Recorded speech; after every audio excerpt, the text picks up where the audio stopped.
Boksieri Kristian Prenga ka ndezur entuziazmin e sportdashësve shqiptar, pasi njoftoi përmes rrjeteve sociale një nga ndeshjet më të mëdha në historinë e sportit shqiptar. Më 25 korrik në Riyadh të Arabisë Saudite, Prenga do të ngjitet në ring për t'u përballur me ish-kampionin e botës, Anthony Joshua, në një duel që pritet të tërheqë vëmendjen e të gjithë botës së boksit. Kjo sfidë konsiderohet një moment historik, jo vetëm për karrierën e Kristian Prengës, por edhe për sportin shqiptar.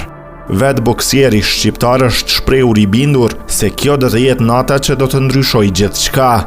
Anthony Joshua është një boksier i shkëlqyer, por bëri një gabim të rënd duke më zgjedhur mua si kundërshtar.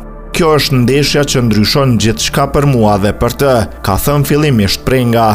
Pavarësisht emrit të madh me të cilin përballet, Prenga thekson se nuk ndihet as pak i nënvlerësuar. Përkundrazi, ai e sheh këtë situatë si një avantazh. E di që kam plane të mëdha pas kësaj ndeshjeje. E di që po më anashkalojnë dhe kjo më pëlqen.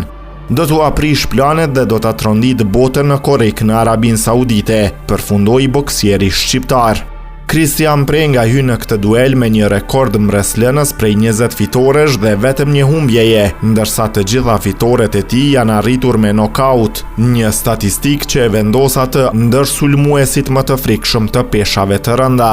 Përballja me Joshua do të jetë prova më e madhe e karrierës së boksierit shqiptar, por edhe një mundësi e artë për të hyrë në historinë e sporteve botërore. Nëse arrin ta befasoj britanikun, Prenga jo vetëm që do të realizoj ëndrrën e tij, por do të shkruajë një kapitull të ri për sportin shqiptar. Sytë e tifozëve shqiptar dhe botës së boksit janë përqendruar tani te 25 korriku në Riyadh, ku Kristian Prenga synon të bëjë atë që pak kush e pret, të nokautoj Anthony Joshua dhe të trondit botën e boksit.